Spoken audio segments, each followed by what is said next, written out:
I enjoy using AI. For many years I wrote songs no one would sing.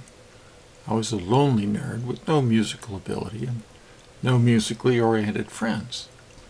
This changed with the coming of Suno AI. I write lyrics, put them in Suno, and can hear them sung well in almost any style I choose in less than a minute. I love it, but I see this as a danger to those who do love to sing and play instruments. I've used Grok AI to help me write code for my website. I know basic HTML, but with Grok, I can do some fancy things I never learned to do. My son has a Tesla and showed me what self-driving is like. At my age, I don't do well driving at night. Soon, that might no longer be a problem. I spend a lot of time on my computer, and YouTube, Amazon, and others try to give me more of what I'm interested in at any given moment. It can be very convenient. Too convenient. I wind up spending more time on YouTube than I should. Years ago, Yuval Noah Harari gave a talk at the World Economic Forum about the longer-term impact of AI. We're still in the early phase. He spoke of the creation of a useless class. These would be people incapable of competing with AI for jobs, and they would wind up with universal basic income as non-productive consumers. There are many such people already. Some are elderly, some disabled, some homeless, and some simply living with their parents in middle age, feeling incapable or just uninspired. Here's some of what he had to say. In Davos, we hear so much about the enormous promises of technology.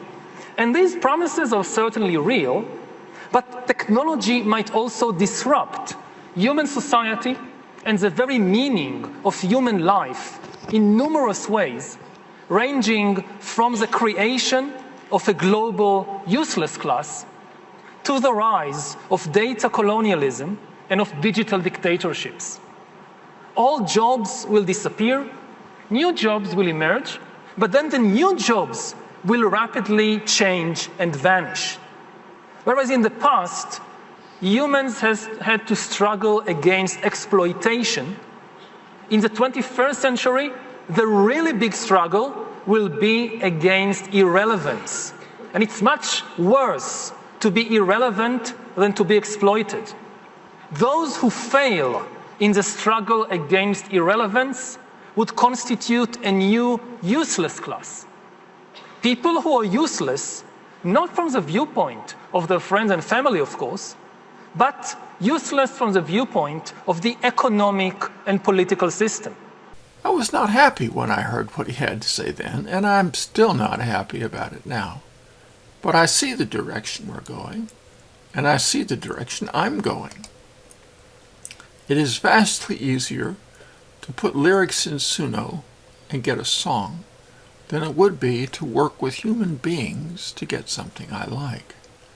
I use software called Nano Banana to create album covers for my songs. I don't have to pay photo library services that pay photographers, and I can ask for wild things like a silver canary. One of the problems I run into is that Grok, ChatGPT, and other AIs I've tried have a very godless, often liberal worldview. They support government lies about such topics as 9/11 and COVID. Elon Musk once said, Grok is at least a maximally truth-seeking AI, even if that truth is politically incorrect. I asked Grok if God exists, and God. The question whether God exists is one of the oldest and most debated in human history, spanning philosophy, theology, science, and personal experience. There is no definitive proof or disproof that settles it conclusively for everyone. It's ultimately a matter of worldview. evidence, interpretation, and sometimes faith.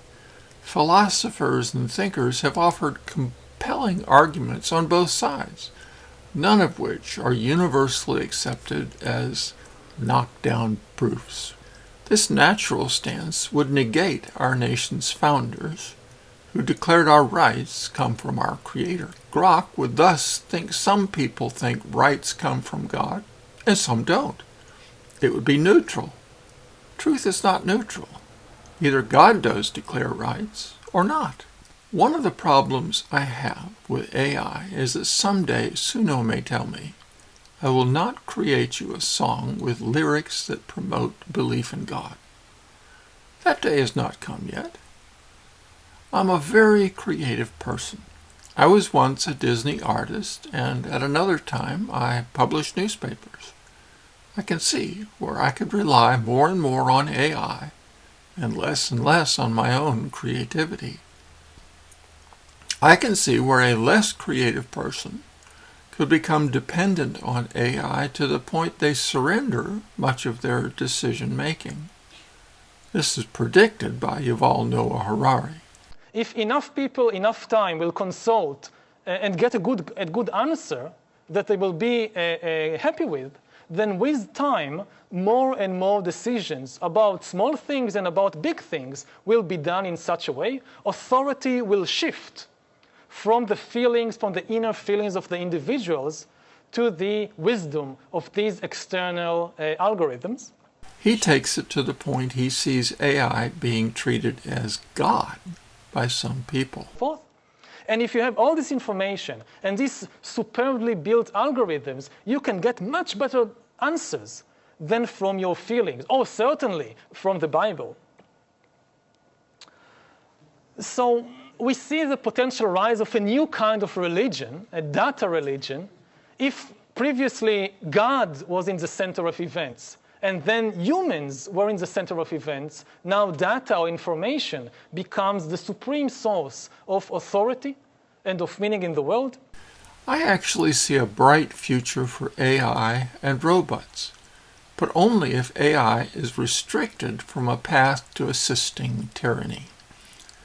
Jesus told his disciples to pray that God's kingdom would come and his will be done on earth as it is in heaven. This has not happened because humans have chosen a different path. If they use AI in opposition to God's kingdom, coming things could get very ugly. Nations around the world have massive debts. They have gigantic financial commitments to provide for billions of people, Harari referred to as a useless class. If the God-given right to life is not honored, then budget problems can be solved by eliminating the useless class and seizing their assets. Controlled by evil people or evil programming, AI can conduct a purge without a twinge of conscience.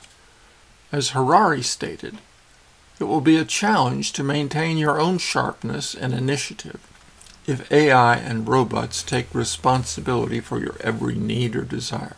People will be able to surrender and go off on virtual journeys without the need for clunky 3D glasses. Here's what you need to know above all else. As a human, you are spirit, soul, and body. You are created by God for a purpose. Your role, regardless of AI, is to seek God's kingdom come to earth, not just for your benefit, but for everyone's. I hope to use AI this year to make some music videos, but they will be to glorify God. AI is a tool I plan to use, but it will never be my God. If you're pursuing God's kingdom come to earth for yourself and others, you will never be useless. Seek God and what He has for you, even if that includes using some AI.